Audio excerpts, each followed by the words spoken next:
So my simple message today is call a vote. Call a vote. Put it on the floor and let every individual member of Congress make up their own minds. And they can show the American people, are you for a shutdown or not? If you're not for a shutdown, you'll vote for the bill. If you're for a shutdown, you won't vote for a bill.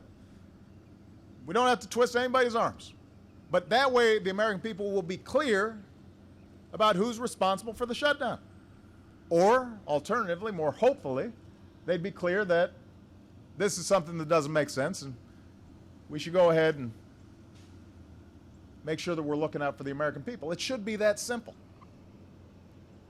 But as I said, the problem we've got is that there's one faction of one party in one half of one branch of government that so far has refused to allow that yes or no vote unless they get some massive partisan concessions in exchange for doing what they're supposed to be doing anyway. In exchange for doing what everybody else agrees is necessary. And they won't agree to end the shutdown until they get their way. And you may think I'm exaggerating, but just the other day, one Tea Party Republican called the idea of a shutdown wonderful. Another said that a shutdown is exactly what we wanted. Well, they got exactly what they wanted. Now they're trying to figure out how to get out of it. Just yesterday, one House Republican said, I'm quoting here, all right, because I want to make sure people understand I didn't make this up. One House Republican said, we're not going to be disrespected. We have to get something out of this, and I don't know what that even is.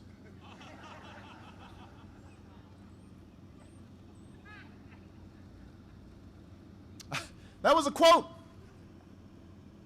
We're not going to be disrespected.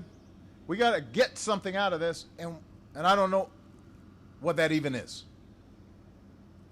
Think about that. You have already gotten the opportunity to serve the American people. There's no higher honor than that. You've already gotten the opportunity to help businesses like this one. Workers like these.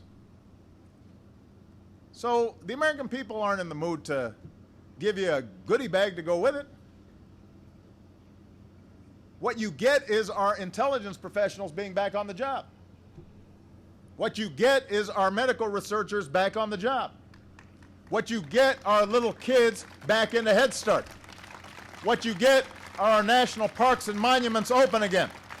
What you get is the economy not stalling, but continuing to grow. What you get are workers continuing to be hired. That's what you get. That's what you should be asking for. Take a vote, stop this farce, and end this shutdown right now.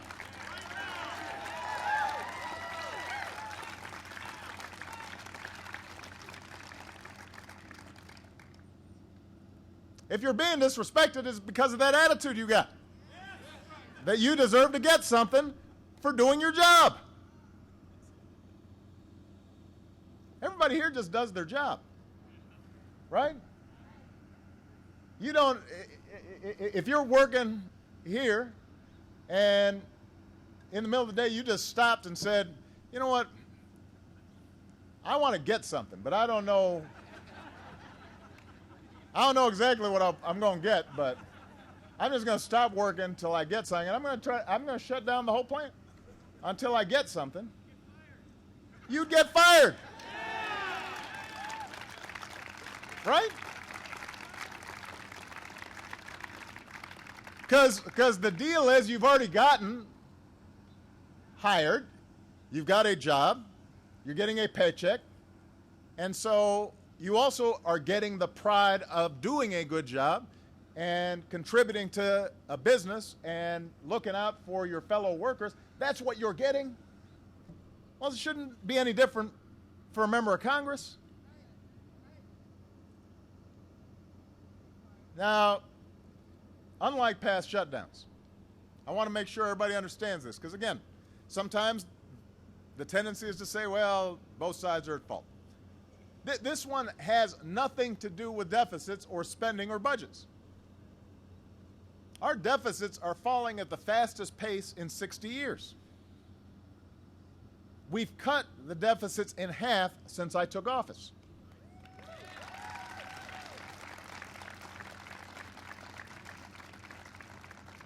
And some of the things that the Republicans are asking for right now would actually add to our deficits. Seriously. So this is not about spending, and this is not about fiscal responsibility. This whole thing is about one thing: the Republican obsession with dismantling the Affordable Care Act and denying affordable health insurance to millions of Americans. That's all this has become about. That seems to be the only thing that unites the Republican Party these days. Through this whole fight, they've said the American people don't want Obamacare, so we should shut down the government to repeal it or delay it. But here's the problem. The government's now shut down, but the Affordable Care Act is still open for business. So they're not even accomplishing what they say they want to accomplish. And by the way, in the first 2 days since the new marketplaces, basically big group plans that we've set up, first 2 days that they open, websites where you can compare and purchase new affordable insurance plans and maybe get tax credits to reduce their costs, millions of Americans have made it clear they do want health insurance. More than 6 million people visited the website, healthcare.gov, the day it opened. Nearly 200,000 people picked up the phone and called the call center. In Kentucky alone, this is a state where I didn't win Kentucky.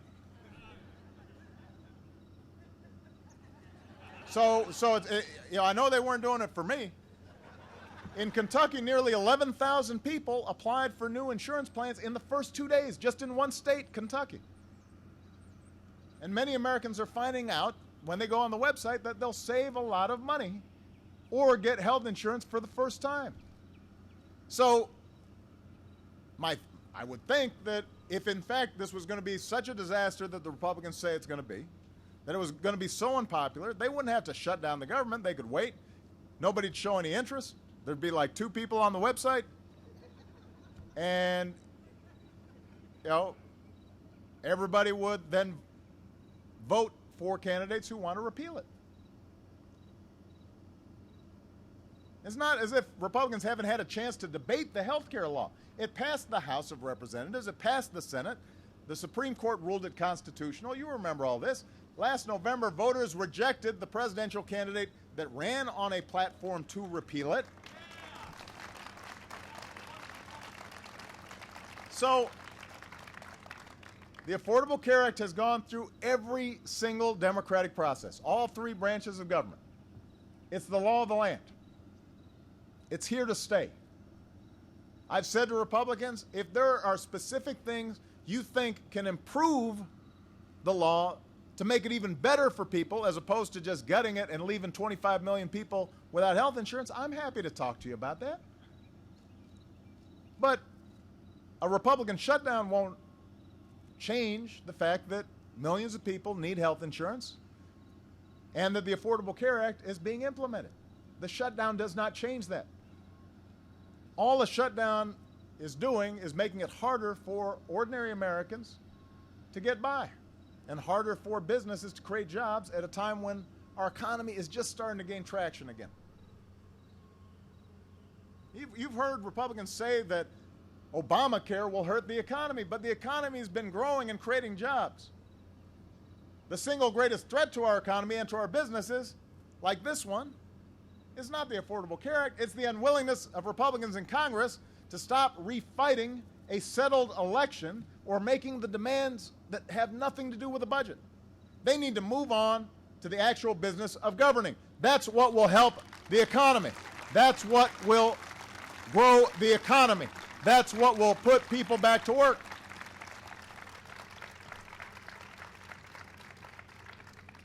And more than that, House Republicans need to stop careening from one crisis to another in everything they do. Have you noticed that? Since they've taken over the House of Representatives, we have one of these crises every 3 months. Have you noticed? And you keep on thinking, all right, well, this is going to be the last one. They're not going to do this again. And then they do it again. I know you're tired of it. I'm tired of it. It doesn't mean that they're wrong on every single issue. I've said I'm happy to negotiate with you on anything. I don't think any one party has a monopoly on wisdom. But you don't negotiate by putting a gun to the other person's head. Or worse yet, by putting a gun to the American people's head by threatening a shutdown.